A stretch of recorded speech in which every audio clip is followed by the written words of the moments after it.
Majina yangu naitwa Isaac Alphonse Mbugwa. Twende tuombe Mungu kwa ajili ya kujifunza neno la Mungu. Asante Yesu kwa kuwa wewe ni mwaminifu.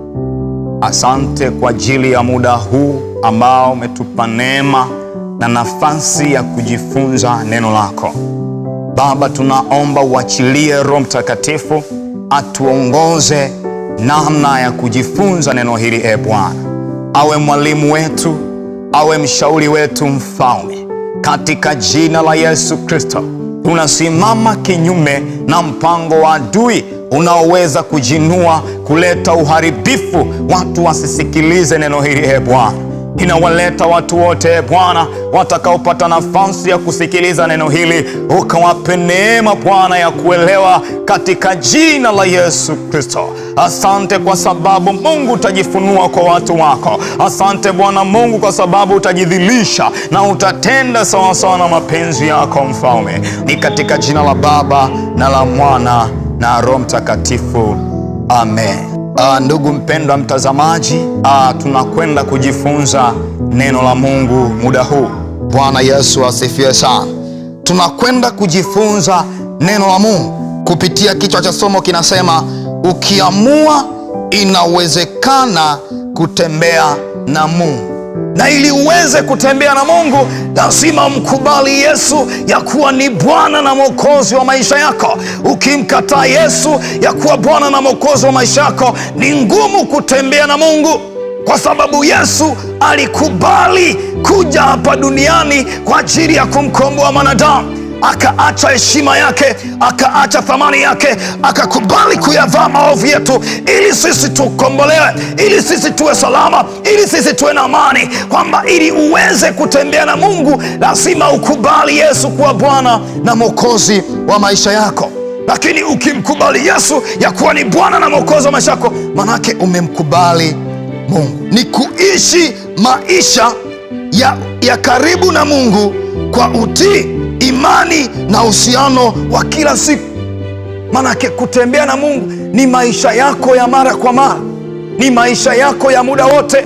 Ukikataa kutembea na Mungu, ni ngumu kumpendeza Mungu, ni ngumu sana. Hebu tuone mambo machache yanayoweza, ama mambo machache ya mtu akiamua kutembea na Mungu. Jambo la kwanza, mtu aliyeamua kutembea na Mungu analinda maisha yako. Mungu anayalinda maisha yako. Ukikubali kutembea na Mungu, ukimkubali Yesu, Mungu anayalinda maisha yako.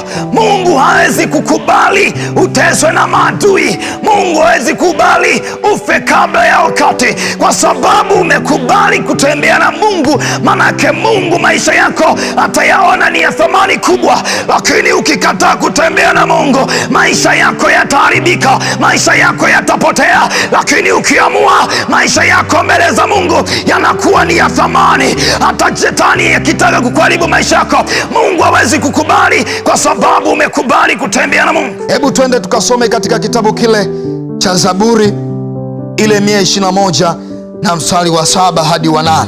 7 inasema hivi kwamba Bwana atakulinda na mabaya yote. Naona Bwana atakulinda na mabaya, kwa sababu umekubali kutembea na Mungu. Mungu atakulinda na mabaya. Ile 8 inasema Bwana atakulinda utokapo na uingiapo, tangu sasa na hata milele. Manake ukitoka nyumbani, ukienda kazini, Mungu anakuwa pamoja na wewe. Ukifanya kitu chochote, Mungu anakuwa pamoja na wewe. Hawezi kukuacha, na baadaye uzima wa milele, kwa sababu umekubali kutembea na Mungu. Kama ukikataa, huwezi kumwona Mungu. Hata kama ukifa, ni ngumu kumwona Mungu, kwa sababu kipindi ulipokuwa hai hukukubali kutembea na Mungu. Uliamua kuchagua mambo yasiyompendeza Mungu. Lakini leo niseme, ukikubali kutembea na Mungu, Mungu atakufanya kuwa thamani hata kazini kwako. Pointi yetu ya pili inasema kwamba Mungu atakupigania. Haleluya! Mungu wetu atakupigania kwa sababu umekubali kutembea na Mungu. Mungu atakupigania wewe. Mungu atapigania familia yako. Mungu atapigania uzao wako. Mungu atapigania biashara yako. Hata kama shetani anataka kuharibu, haiwezi kuharibika hata kidogo, kwa sababu umekubali kutembea na Mungu. Mungu atakupigania wewe. Mungu aliwapigania wana wa Israeli. Kuna kipindi waliamua kufuata njia yao.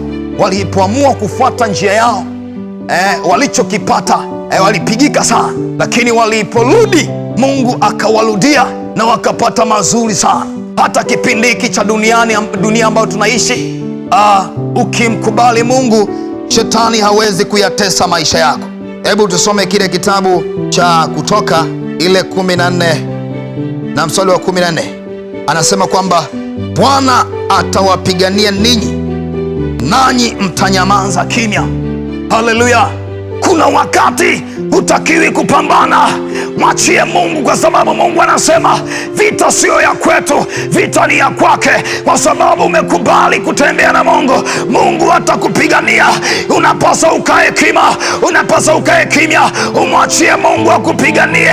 Kuna wakati lazima ukae kimya, umwache Mungu ili akupiganie wewe. Mungu anakutetea. Ya tatu inasema kwamba Yesu atafanyika njia kwako. Bwana Yesu asifiwe sana. Yesu Kristo atafanyika njia kwako. Hebu tusome Yohana ile 14, Yohana 14 na mstari ule wa 6. Hebu tusome ile Yohana 14 mstari wa 6. Anasema kwamba Yesu akawaambia, alikuwa anawaambia wanafunzi wake kwamba mimi ndimi njia na kweli na uzima, mtu haji kwa Baba ila kwa njia ya mimi. Anasema Yesu akawaambia mimi ndimi njia, manake Yesu ndiye njia. Yesu atafanyika njia kwako kama ukikubali, umeamua kutembea naye, atafanyika njia. Hawezi kukubali utembee katika dhambi, hawezi kukubali utembee katika mabaya, kwa sababu umekubali kutembea na Mungu. Yesu atafanyika njia kwako. Hawezi kubali ugue, hawezi kubali ufe kabla ya wakati, kwa sababu umekubali kutembea na Mungu. Yesu atafanyika njia kwenye maisha yako. Siache kumwamini Yesu kwa sababu ya wazazi wako. Siku ukifa utakufa peke yako na utahukumiwa wewe. Sikubali kutembea bila na Mungu. Usikubali kabisa. Shetani atayangamiza maisha yako. Niseme leo ya kwamba ambaye bado hujamwamini Yesu, mkubali umwamini Yesu. Ambaye umerudi nyuma, usiishi maisha hayo, mrudie Mungu wako. Mkubali Yesu ya kwamba awe kiongozi wako, awe kiongozi wako kazini, awe kiongozi wako kwenye familia, awe kiongozi wako hata ndani ya kusanyiko la ibada. Mwambie Yesu, niongoze, ya kwamba mimi siwezi pasipo wewe. Niwashukuru sana, tumejifunza neno la Mungu. Mungu ametumba katika hali ya utashi, manake unayo maamuzi. Amua kuchagua kumtegemea Mungu. Seme Mungu akubariki sana.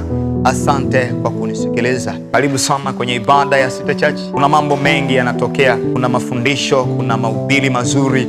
Kwa hiyo karibu City Church.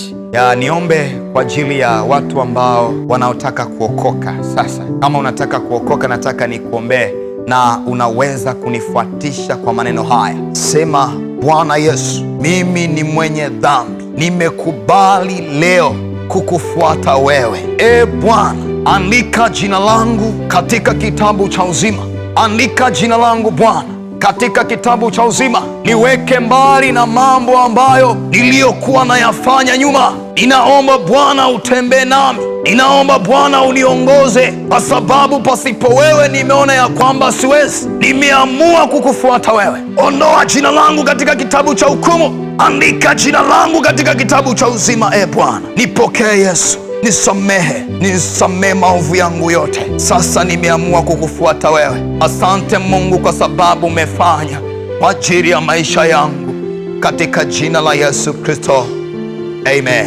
Nataka niombe. Baba, hakika wewe ni mwaminifu.